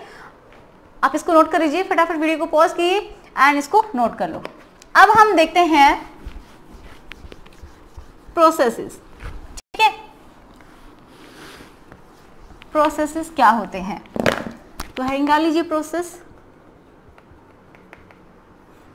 हम बिल्कुल सीक्वेंस में चले ताकि आपको समझ में आए, राइट। प्रोसेस क्या होते हैं, देखिए जैसे कोई सिस्टम होता है, ठीक है, कोई भी सिस्टम है, ये एक स्टेट में प्रेजेंट है, इसकी कोई स्टेट होगी, ये कोई सिस्टम है मेरे पास, ओके, ये सिस्टम है, ये किसी एक स्टेट में है, मान लीजिए फर्स्ट स्टेट में है, यहाँ पे इसका टेम्परेचर T1, वॉल्यूम V1, ठीक है, number of moles N1 and pressure P1 है, राइट। अब क्या होता है, इनमें कुछ चेंजेस आते हैं, ये जो है अगर हम इनमें से किसी एक को भी चेंज करते हैं तो इनके जो बाकी की जो वेरिएबल्स हैं, ये क्या हैं, वेरिएबल्स, राइट, ये क्या है, वेरिएबल्स हैं। अब ये क्या कर रहे हैं, वेरिएबल्स किसको शो कर रहे हैं, इसकी प्रॉपर्टीज को ही तो दिखा रहे हैं। आपकी प्रॉपर्टीज आपकी जो स्टेट है, आप सिस्टम है मान लीजिए, आपकी स्टेट है, तो आपकी प्रॉपर्टीज बताएंगे कि आप क्या है, राइट, मतलब आपकी प्रॉपर्टीज डिफाइन करेंगे आपकी स्टेट को। तो ये जो वेरिएबल्स हैं ये डिफाइन कर रहे हैं, ये प्रॉपर्टीज ही तो है इसकी, ये डिफाइन कर रहे हैं कि ये इस स्टेट में है, राइट। अब ये जो स्टेट है ये क्या हो जाएगा, अगर हमने किसी को भी एक को चेंज कर दिया तो क्या होगा, ये दूसरे स्टेट में पहुंच जाएगा, क्या हो गया, ये स्टेट 2 में पहुंच गया, ठीक है। ये दूसरा मतलब यही सिस्टम एक दूसरी स्टेट में पहुंच गया। अब ये जो चेंज हुआ है, वेरिएबल्स में चेंज हुआ, तो मान लीजिए यहाँ का टेम्परेचर हो गया T2, V2 and N2 and ये क्या हो गया, प्रेशर V2, ये दूसरे स्टेट में पहुंच गया। तो ये जो चेंज हुआ है ये ऐसे ही चेंज नहीं हुआ, उसके लिए कोई प्रोसेस होता है, ठीक है। अब किसी भी काम को करने के लिए कोई ना कोई तो प्रोसेस होता ही है, तो किसी की स्टेट को चेंज करने के लिए भी कोई तो प्रोसेस होता है, ठीक है। तो वही होता है कि जब एक सिस्टम दूसरे सिस्टम में जाता है तो उसी को हम बोल देते हैं simply process. When A system, state of system goes from one state to another state is known as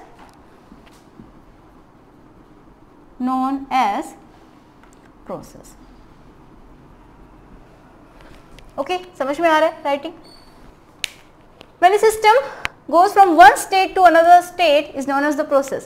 And इसके लिए बहुत इंपॉर्टेंट बात क्या होती है जो मैंने एरो लगाया है कि ये बताता है कि ये सिस्टम पहले ये था, अब ये इस स्टेट में चला गया, ठीक है। यही सिस्टम पहले इसकी स्टेट ये थी, अब ये इसमें चेंज हो गया। ओके, अब जो प्रोसेसेस होते हैं उसमें बहुत सारे कंफ्यूजन है, इतना समझ में आ गया। अब हम समझते हैं कि कितने टाइप के होते हैं प्रोसेस। ओके, प्रोसेस की टाइप कितने होते हैं। तो अगर हम बात करें प्रोसेस की तो बहुत सारे प्रोसेस मिलेंगे आपको। एक तो मान लीजिए ए साइक्लिक प्रोसेस है, पहले इसी की बात करते हैं, ठीक है। A cyclic and cyclic. Okay, अब ए साइक्लिक प्रोसेस जैसे मान लीजिए एक स्टेट है, ये स्टेट 1। ओके, अब ये कोई प्रोसेस हुआ एंड ये पहुंच गया स्टेट 2 में। ओके, अब फिर कोई चेंज हुआ, मान लीजिए पहुंच गया स्टेट 3 में। तो ये कैसा प्रोसेस हो गया, यहाँ पे मतलब चेंजेस होते चले जा रहे हैं इसके और इसके बीच। मतलब हम बोल सकते हैं कि ये क्या है, इसकी इनिशियल स्टेट हो गई। ओके, अब ये फाइनल स्टेट हो गई। अच्छे से समझ लीजिए, ये इनिशियल स्टेट हो गई एंड ये फाइनल स्टेट हो गई। तो आप यहाँ पे क्या बोल सकते हैं कि जो इनिशियल स्टेट है, इनिशियल स्टेट ऑफ सिस्टम, ठीक है, इज नॉट इक्वल टू या फिर not same to final state. Okay, इनमें कुछ ना कुछ तो चेंज हुआ है, ये सेम नहीं है, कुछ चेंज हुआ है तभी तो ये प्रोसेस हुआ। ओके, तो ये ए साइक्लिक प्रोसेस हो गया एक तरीके से, इसमें कितने भी चेंजेस हो सकते हैं। ओके, तो ये इनिशियल हमें मिला, ये फाइनल हमें मिला। ओके, स्टेट की बात कर रहे हैं हम, ठीक है, स्टेट की, ये हमें इनिशियल मिल गया, ये फाइनल स्टेट हो गई। ओके, अब हम बात करें अगर साइक्लिक की, तो ये जैसे ये कोई चेंज हुआ, ठीक है, ये कोई चेंज मतलब ये एक स्टेट है, स्टेट कौन सी स्टेट, इनिशियल। ध्यान से समझिए, अब कुछ चेंज हुआ, ठीक है, कुछ भी चेंज हुआ, ये प्रोसेस हुआ इस तरीके से, यहाँ पे चेंज हुआ, ये इस स्टेट में पहुंचा। अब जैसे ये मान लीजिए 1 है, ये 2 है, ये आगे गया 3 में पहुंच गया। ओके, एंड देन ये आगे इस तरीके से 4th में पहुंच गया। अब ये वापस जाके फिर से और चेंज हुआ एंड ये यहीं पे ये फिर से 1st में पहुंच गया। तो अब आप मुझे बताइए इसकी इनिशियल एंड फाइनल स्टेट कौन सी होगी। तो ये इसकी इनिशियल होगी एंड एंड में ये क्या हुआ, यहीं पे आके रुक गया, ठीक है, तो यही इसकी फाइनल भी हो गई, फाइनल स्टेट। तो हम बोल सकते हैं कि जो साइक्लिक प्रोसेस है, साइक्लिक प्रोसेस में इनिशियल स्टेट इक्वल होगी किसके, फाइनल स्टेट, ठीक है। इनिशियल होगी final, final and initial state same ही तो होंगी, ठीक है, सेम ही होंगी। कोई चेंज हुआ स्टेट में, जब ये इसी स्टेट में वापस से आ गया तो कोई चेंज नहीं हुआ। इसका मतलब चाहे कहीं से भी घूम के आए, हमें तो स्टेट से मतलब है। स्टेट का क्या मतलब है, स्टेट जो कि पाथ के ऊपर डिपेंड नहीं कर रही, ठीक है, मतलब इसके जो वो वेरिएबल्स जो कि कहीं भी किसी भी स्टेट में होके आखिर में कहाँ पे पहुंच गया, अपनी उसी स्टेट में पहुंच गए, तो स्टेट में कोई चेंज ही नहीं हुआ, मतलब इनिशियल स्टेट फाइनल स्टेट के इक्वल है। ओके, तो ऐसे जो प्रोसेस होंगे साइक्लिक प्रोसेस, वो उनमें इनिशियल एंड फाइनल स्टेट एक ही होती है। ओके, बट अगर हम इसमें वर्क की बात करेंगे, ठीक है, ये सारे प्रोसेस आपके बाद में आएंगे, जब आप हीट पढ़ेंगे, वर्क पढ़ेंगे, ठीक है, हीट कैपेसिटी पढ़ेंगे, वर्क पढ़ेंगे, तो सारे प्रोसेस आपको पढ़ने पड़ेंगे। ओके, तो एक बार मैं बस आपको बता रही हूँ कि प्रोसेसेस क्या होते हैं, किस तरीके से हम उनको डिवाइड करते हैं। अभी हमें किसी के ऊपर हमें अप्लाई नहीं करना, एप्लीकेशन नहीं देख रहे हम बाद में देखेंगे, वर्क के ऊपर अप्लाई करके देखेंगे इन प्रोसेसेस को। ओके, तो ये समझ में आ गया साइक्लिक एंड एसाइक्लिक। और देखते हैं और क्या होते हैं, जैसे एक और लिखते हैं, जैसे रिवर्सिबल प्रोसेस, ठीक है, and reversible process. Reversible process का क्या मतलब है कि रिवर्सिबल, ये हम बहुत डिटेल में अभी इसी वक्त हम इसको नहीं समझेंगे, बहुत ज़्यादा डिटेल में नहीं, जो नेक्स्ट वीडियो आएगा उसमें हम अच्छे से डिटेल में इसको समझेंगे, ठीक है। रिवर्सिबल एंड इरिवर्सिबल प्रोसेस क्या होते हैं, तो ये प्रोसेस होते हैं एंड इनके अंदर हम और प्रोसेस को देखेंगे, ठीक है।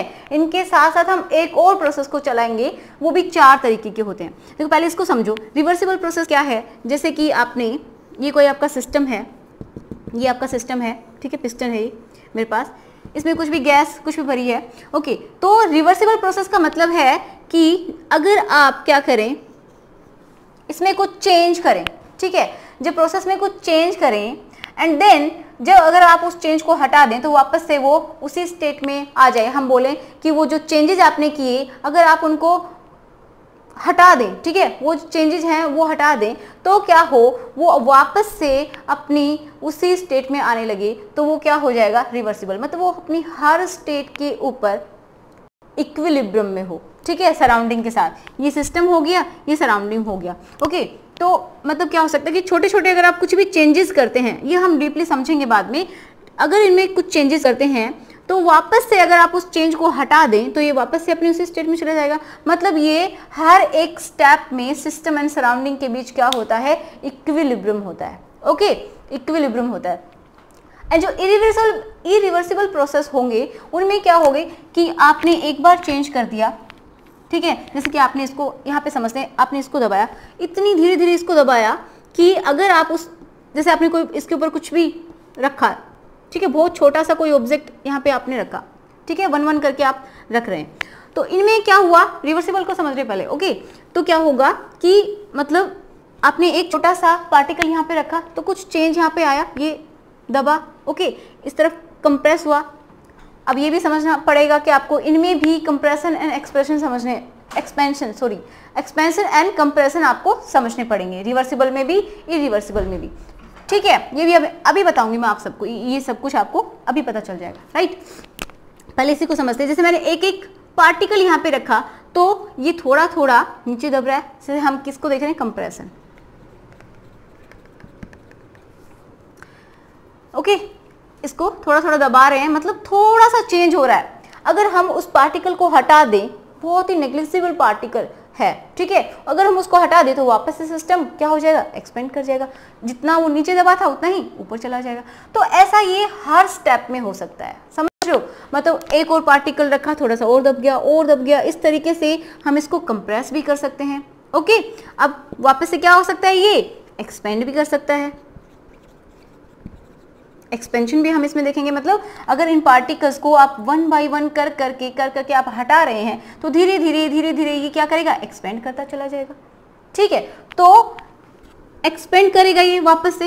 एंड इसके हम क्या समझ सकते हैं कि ये जो मैंने बनाए हैं कि इनके हर एक स्टेप में क्या हो रहा है, इक्विलिब्रियम हो रहा है। इक्विलिब्रियम का क्या मतलब है कि सिस्टम एंड सराउंडिंग के बीच कुछ ऐसा जो हम चेंज कर रहे हैं, जो हम वेट रख रहे हैं, मान लीजिए पार्टिकल रख रहे हैं, वो रखने के बाद एक बार के लिए क्या हो जाएगा, वो स्टेज स्टेबल हो जाए, ठीक है, वो स्टेज स्टेबल हो जाएगी, तो उसी को हम बोलेंगे क्या, इक्विलिब्रियम। जैसे मैंने एक पार्टिकल रखा, अब वो थोड़ा सा दबेगा, जितना उसके अंदर वेट, मान लीजिए थोड़ा सा दब गया, फिर वो रुक जाएगा। तो रुक गया इसका मतलब क्या है, बाहर का जो प्रेशर है, सराउंडिंग का जो प्रेशर है, वो गैस का जो प्रेशर है उसके इक्वल हो गया, ओके। तो ऐसा हर एक स्टेप में होगा, हम इसको अपनी आंखों से देख नहीं सकते, इसलिए इसको हम जो रिवर्सिबल होते हैं ना उसको आइडियल बोलते हैं। अब आइडियल प्रोसेसेस एक्चुअल में होते नहीं है, ये हाइपोथेटिकल बातें होती हैं जो कि हमें बस समझनी है, ओके। अब जो इरिवर्सिबल है, इरिवर्सिबल में भी हम कंप्रेशन एक्सपेंशन दोनों ही देखेंगे। जैसे कि आपने बहुत ही भारी कोई वेट लिया, ठीक है, मान लीजिए ये क्या है, सिस्टम है, ओके। अब आप क्या करें, पहले कंप्रेस कर रहे हैं, ओके, कंप्रेस करें और आपने एक ही बार में बहुत ही भारी सा वेट रख दिया, ओके, बहुत ही भारी वेट रख दिया इसके ऊपर, ओके, अब ये जो गैस है ये क्या करेगी, अभी देखो नहीं रखा, पहले रखा नहीं है, तो उससे पहले कोई एक बाउंड्री है जो सिस्टम सराउंडिंग एंड सिस्टम को सेपरेट कर रही है, एंड ये दोनों क्या है, बिल्कुल स्टेबल है, ठीक है, ये जो है लेयर ये स्टेबल है, रुकी हुई है कहीं। तो जब आपने वेट रखा तो क्या हुआ, ये अचानक से नीचे आएगी। जब वेट रखेंगे तो प्रेशर, जो बाहर का जो प्रेशर होगा, मैं इसको बोलूँ P एक्सटर्नल, ठीक है, वो क्या हो जाएगा, ज़्यादा हो जाएगा गैस के प्रेशर से, ठीक है, P गैस इसके प्रेशर से ज़्यादा हो जाएगा, तो ये नीचे की तरफ मूव करेगा। अब ये उतना मूव करेगा कि इसके बाद मतलब जितना एक बार में ही क्या होगा, इसमें तो हम क्या करें, स्टेप बाय स्टेप चल रहे थे, इसमें क्या हुआ, हमें सिर्फ एक ही बार में दबा दिया। ओके, एक ही बार में आपने पूरा जो वेट है इसके ऊपर रखा तो वो कंप्रेस कर गया। ओके, कंप्रेस कर गया एंड यहाँ पे आके मान लीजिए रुक गया। तो यहाँ पे जब रुका क्यों, क्योंकि यहाँ पे इक्विलिब्रियम एस्टेब्लिश्ड हो गया सिस्टम एंड सराउंडिंग के बीच, ठीक है, सिस्टम एंड सराउंडिंग के बीच, जो सिस्टम एंड सराउंडिंग है उनके बीच क्या हो गया, एक इक्विलिब्रियम आ गया कि जब बाहर का प्रेशर अंदर के प्रेशर के इक्वल हो गया तभी तो कोई सिस्टम रुकेगा, ठीक है, वहीं पे तो वो रुकेगा। तो इसमें क्या हुआ, एक तो ये इनिशियल थी, इनिशियल स्टेट, ठीक है, ये हो गई फाइनल। ओके, मतलब इनिशियल एंड फाइनल ये हो गई इसमें। तो इसमें आप देख रहे हैं कि बीच बीच में जो हमने देखा, इसमें तो इनिशियल फाइनल इतना कुछ होता चला जा रहा था, कंटिन्यूअसली ये चीजें होते चले जा रहे हैं जैसे जैसे हम वेट रख रहे हैं। अब इसमें आपने एक ही बार में वो सारा वेट रख दिया तो ये क्या हो गए, एक ही बार में कंप्रेस हो गया। मतलब क्या हुआ, इसको तो आप किसी भी स्टेप के ऊपर अगर आप हटाएं तो उसको वापस से लेके जा सकते थे, रिवर्सिबल हो सकता था, रिवर्स जा सकता था। लेकिन अगर आप इस वेट को हटा भी देंगे अब तो ये उतनी जल्दी वापस से इस स्टेज में नहीं जाएगा। मतलब इसका जो ये आपने क्या किया, ऐसे इस तरीके से नीचे कंप्रेशन किया। जब आप इसको हटा देंगे तो फिर ये अचानक से, ठीक है, सडनली ये चेंज नहीं होगा कि ये रिवर्स नहीं हो सकता। फिर एक बार जो चेंज हो गया वो हो गया, ठीक है। ऐसा नहीं है कि आपने इसको हटा दिया उसके बाद ये फटाफट यहाँ पे आ जाएगा, नहीं, ऐसा नहीं होता है। तो इरिवर्सिबल इसको इसीलिए नाम दिया गया है कि अगर आप इसको रिमूव भी कर देंगे तो क्या होगा, ये इसमें रहेगा, फिर बहुत धीरे धीरे धीरे अगर एक्सपेंड होगा तो होगा, नहीं तो नहीं होगा। मतलब ये कैसा, अगर हम इसको क्या करते हैं ऑटोमेटिक, ये अपने आप क्या नहीं हो सकता, रिवर्स नहीं हो सकता, बैक नहीं जा सकता। ओके, तो आप इस तरीके से समझिए जैसे आप एग्जाम दे रहे हैं, ठीक है, एग्जाम दे रहे हैं, अब वो एग्जाम आपको वापस देने को नहीं मिलेगा, ठीक है। एक बार आपने लिख दिया, वो लिख दिया, वो एग्जाम तो वापस नहीं होगा, समझ रहे हो। जो भी आपको लिखना है अच्छे से लिखना है, एक बार लिखना है, बार बार वो तो ये तो हो सकता है कि नेक्स्ट ईयर, वो नेक्स्ट ईयर हो गया, लेकिन वही तो एग्जाम थोड़ी ना है, ठीक है, समझ पा रहे इस चीज को। तो ये इरिवर्सिबल होते हैं, अगर आप इसको रिमूव कर देंगे तो भी वो रिवर्स नहीं हो सकते, वो चेंज नहीं आ सकते, ठीक है। इसमें सिर्फ initial and final he changes आते हैं, ठीक है, दो टाइम पे ही इक्विलिब्रियम होता है। एंड इसमें कितने हैं, इनफाइनाइटली, मतलब क्या होते चले जाते हैं, इक्विलिब्रियम आते चले जाएंगे। ओके, इसको हम डिटेल में और भी समझेंगे जब हम वर्क पढ़ेंगे, ठीक है। इतना समझ गए, रिवर्सिबल एंड इरिवर्सिबल। इसमें भी हम दो पढ़ेंगे, जब आप इसको दबा रहे हो, कंप्रेस कर रहे हो, या फिर इसको एक्सपेंड कर रहे हो, ठीक है, दोनों में ही होगा ये। और एक इम्पॉर्टेंट बात कि इन दोनों में ही आपको क्या पढ़ना पड़ेगा, जो कि अब मैं आपको बताऊंगी। इन दोनों में ही आपको पढ़ना पड़ेगा 4 टाइप के प्रोसेसेस, ठीक है। 4 टाइप के प्रोसेस कौन कौन से, आइसोथर्मल, ठीक है, आइसोथर्मल एंड आइसोबारिक, आइसोथर्मिक ले लीजिए, आइसोबारिक, ठीक है। थर्ड वन आइसोकोरिक प्रोसेस हैं सारे, ओके। फोर्थ एडियाबैटिक प्रोसेस, ये समझेंगे अब, ठीक है, इनको अच्छे से क्लियर करेंगे। आइसोथर्मल का क्या मतलब है, अब तक आप समझ गए होंगे कि जिसमें टेम्परेचर जो है वो चेंज 0 हो जाए, मतलब फाइनल एंड इनिशियल टेम्परेचर की अगर हम बात करें तो वो क्या हो जाए, 0 हो जाए, ठीक है। इन दोनों में इनको पढ़ना पड़ेगा, इनकी अलग अलग कंडीशन होंगी, आप देखेंगे। मतलब कॉमनली अब हम ये समझ लेते हैं कि आइसोथर्मल क्या होता है, आइसोबारिक प्रोसेस क्या है एंड आइसोकोरिक प्रोसेस क्या है, एडियाबैटिक प्रोसेस क्या है। ओके तो इसमें क्या होगा, जो टेम्परेचर चेंज होगा, अगर हम किसकी बात करें हैं, सिस्टम एंड सराउंडिंग की बात करें, तो उनमें टेम्परेचर का चेंज जब बराबर हो जाए, मतलब बाहर का टेम्परेचर सिस्टम के टेम्परेचर के इक्वल हो जाए, तो क्या हो जाएगा, हमें ऐसा लगेगा कि कैसे हो गई, बिल्कुल स्टॉप हो गया। लेकिन स्टॉप तो नहीं होता है, इंटरेक्शंस चलते रहते हैं। तो एक तरीके से जब T2 minus T1 is equal to 0 हो गया, इसका मतलब इनके चेंज 0 हो गया, दोनों का टेम्परेचर बराबर हो गया, तो ये इस प्रोसेस को हम बोलेंगे। अब हम क्या करते हैं कि ये देखते हैं जो P वर्सेस V, ठीक है, इनके बीच हम ग्राफ बना के देखेंगे। ओके यहाँ पे लेते हैं हम प्रेशर, यहाँ पे लेते हैं वॉल्यूम। ओके तो देखो इसकी बात कर रहे थे कि जब आइसोथर्मल प्रोसेस होता है तो उसमें क्या हो जाएगा, टेम्परेचर 0 हो जाएगा, टेम्परेचर चेंज 0 हो जाएगा सिस्टम एंड सराउंडिंग के बीच। इसका मतलब T2 माइनस T1 0। ओके मतलब क्या हो गया, कांस्टेंट, डेल T क्या हो गया, कांस्टेंट। समझ रहे हो, जब आपने टेम्परेचर को कांस्टेंट कर दिया, अब हम क्या देखेंगे, प्रेशर एंड वॉल्यूम का क्या रिलेशन होगा जब हम टेम्परेचर को क्या कर देते हैं, कांस्टेंट। तो आप सबको पता है कि ये होता है PV is equal to nRT, सभी जानते हैं आइडियल गैस इक्वेशन। तो बॉयल्स लॉ आपने पढ़ा होगा, तो क्या हो जाएगा, जब टेम्परेचर को हमने 0 कर दिया, कांस्टेंट कर दिया, ओके जब इसको हमने कांस्टेंट कर दिया तो प्रेशर क्या हो जाएगा, इनवर्सली प्रोपोर्शनल टू वॉल्यूम। जैसे जैसे प्रेशर बढ़ाएंगे वॉल्यूम क्या होगा, कम होता चला आएगा। ठीक है, तो इस तरीके से इसका जो ग्राफ आएगा वो कुछ इस तरीके से आएगा। ओके थोड़ा और अच्छे से बना देते हैं, जैसे ये कोई पॉइंट है, यहाँ से आप आए, ये इसका ग्राफ हो गया। तो किस तरफ जा रहा है ये प्रोसेसेस में बहुत ध्यान रखना है। पहले भी बताया है कि पहले मान लीजिए वॉल्यूम था इसका, ये V1 है मान लीजिए, ओके बाद में आपने क्या किया, प्रेशर बढ़ाना शुरू किया, ओके यहाँ पे इसका प्रेशर ये है P1, ठीक है। अब आपने क्या किया, प्रेशर इंक्रीज करना शुरू किया। प्रेशर जब आप बढ़ा रहे हैं तो क्या हो जाएगा, ये वॉल्यूम धीरे धीरे कम होता चला जाएगा, इस तरफ वॉल्यूम कम हो रहा है, ठीक है। तो ये हो गया इसका P2, ठीक है। यहाँ पे प्रेशर बहुत ज़्यादा है, ये प्रेशर मान लीजिए क्या हो गया P2, ठीक है। अब देखिए दूसरा प्रोसेस में देखती हूँ, ये समझ में आया, इसको हम क्या बोलेंगे, इसको हम बोलेंगे आइसोथर्मल, ठीक है। आइसोथर्मल प्रोसेस जहाँ पे क्या है, delta T is equal to 0, या फिर हम बोल सकते हैं डेल्टा T कांस्टेंट लिख लीजिए, ठीक है। मतलब T2 minus T2 is equal to T1, okay जब दोनों इक्वल होंगे तो ही तो जो डेल्टा T की वैल्यू आएगी वो 0 आएगी, कांस्टेंट आएगी, ओके समझ में आया आइसोथर्मल प्रोसेस।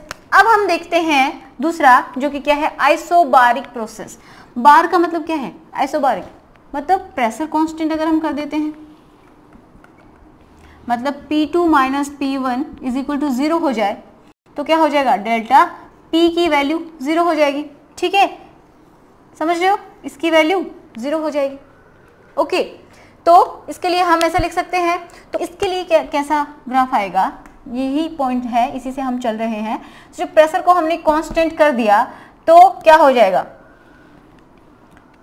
प्रेशर को अगर हम कांस्टेंट कर देते हैं तो V क्या हो जाएगा, उसी इक्वेशन के अकॉर्डिंग चलेंगे, V अपॉन T, ठीक है ये हो जाएगा, ये क्या हो जाएगा, कांस्टेंट V अपॉन T का, है कि नहीं, ठीक है। तो हमें जो ग्राफ मिलेगा वो कुछ इस तरीके से सीधा, बिल्कुल सीधी लाइन मिलेगी ये, ओके। ये कौन सा है, आइसोबारिक प्रोसेस। यहाँ पे क्या है, P2 is equal to P1 या फिर delta P is equal to 0, ठीक है, या फिर कांस्टेंट आप लिख लीजिए, ओके। मतलब इसमें क्या है, प्रेशर कांस्टेंट है, समझ गए। अब हम देखते हैं आइसोकोरिक प्रोसेस, ठीक है। अब आइसोकोरिक क्या होता है, मैं इसको साफ कर देती हूँ। कोरिक का मतलब हम किससे लेंगे, वॉल्यूम से, कि जिसका वॉल्यूम क्या हो, कांस्टेंट। अब क्या है, PV is equal to nRT है, ओके। ये कांस्टेंट कर दिया तो प्रेशर क्या हो जाएगा, directly directly proportional to temperature. इसका मतलब P upon T is equal to constant. बहुत ही इंपॉर्टेंट चीजें हैं ये, बहुत इंपॉर्टेंट, ठीक है, समझ लीजिए। तो इसका कैसा ग्राफ आएगा, मतलब इसका कैसा आएगा, देखिए ये हमने समझ लेना है कैसा आएगा, इस तरीके से जा रहा है। ओके, अब यहाँ पे इस तरीके से सीधी बना लेना। ओके, मतलब ये कैसा है, आइसोकोरिक प्रोसेस, मतलब V कांस्टेंट, ठीक है, मतलब क्या हुआ, वॉल्यूम कांस्टेंट है इसके अंदर, मतलब V2 minus V1 is equal to 0, या फिर कांस्टेंट लिख सकते हैं, या फिर हम लिख सकते हैं delta V is equal to 0, या फिर कांस्टेंट लिख लीजिए, ठीक है, या फिर क्या लिख सकते हैं, V2 is equal to V1। Okay, समझिए इस चीज को, समझ में आया इतना। अब हमें देखना है last one, adiabatic process. Adiabatic में क्या होता है कि एडियाबैटिक में क्या होगा कि जो हीट होगी, हीट वो क्या हो जाएगी, 0 हो जाएगी, ठीक है। मतलब इसमें थोड़ा सा फर्क होता है, किसमें, आइसोथर्मल एंड एडियाबैटिक में। तो इसका जो ग्राफ आएगा कुछ इस तरीके से आएगा, इससे थोड़ा सा नीचे मिलेगा, आइसोथर्म का ऊपर मिलेगा, इसका नीचे मिलेगा, ठीक है। एडियाबैटिक प्रोसेस, इसमें क्या होता है, एग्जैक्टली तो ये 0 नहीं हो सकता, देखिए टेम्परेचर इसके 0 हो जाएगा, लेकिन जो ये है हीट, ये क्या हो जाएगी, लेस देन 0 होगी, एक्चुअल में ऐसा होता है, ठीक है। तो मतलब T2 is greater than T1 होगा इसमें, ओके, एडियाबैटिक प्रोसेस में। अब हीट एक तरीके से 0 हम बोल भी सकते हैं, ठीक है। अब ये आप कभी मत लिखना heat change is equal to 0, ये गलत हो जाएगा, इस तरीके से आप लिख लीजिए। ओके, ये आपको आगे थोड़ा और अच्छे समझ में आएगा जब आप वर्क को पढ़ेंगे, हीट को पढ़ेंगे, ठीक है। तो ये सारे के सारे प्रोसेसेस होते हैं, समझ में आया। पहला क्या हमने देखा, आइसोथर्मल, जिसमें टेम्परेचर को कांस्टेंट कर दिया और इस तरीके से ग्राफ आ गया। ये किस तरीके से होगा, ऐसे होगा, ये आप ध्यान रखिए, इनके निशान अच्छे से देख लीजिए, एरो किस साइड में है वो देख लीजिए, ठीक है। आइसोथर्मल इस तरीके से हो जाएगा, आइसोबार इस तरीके से प्रेशर को कांस्टेंट कर दिया, आइसोकोर ये आइसोकोरिक प्रोसेस जिसमें वॉल्यूम को आपने कांस्टेंट कर दिया, एंड जो वॉल्यूम को कांस्टेंट कर दिया, और क्या है, एडियाबैटिक, मतलब इसमें हीट चेंज, एक तरह चेंज नहीं बोल सकते, हीट जो है वो 0 हो गया, ठीक है, मतलब लेस देन 0 ही होगा, तो क्या होगा, ये एडियाबैटिक प्रोसेस होगा। Heat is equal to 0, heat change नहीं बोल सकते क्योंकि ये क्वांटिटी है, ये कोई प्रॉपर्टी नहीं है, ठीक है। प्रॉपर्टी होगी उसमें तो क्या होगा, चेंज होगा। ये क्या है, हीट एंड वर्क क्या है, पाथ फंक्शन है, बार बार बोलती हूँ मैं, heat and work path function है। सो आज का लेक्चर हमारा यहीं पे फिनिश होता है। नेक्स्ट लेक्चर में हम बात करेंगे हीट एंड वर्क के ऊपर, एंड साथ में हम किसको देखेंगे, प्रोसेसेस को, ठीक है। कौन से process, reversible and irreversible process को और भी अच्छे से क्लियर करेंगे। हो सकता है आपको यहाँ पे समझ में थोड़ा कम आया हो, नेक्स्ट लेक्चर में हम अच्छे से डिस्कस करेंगे।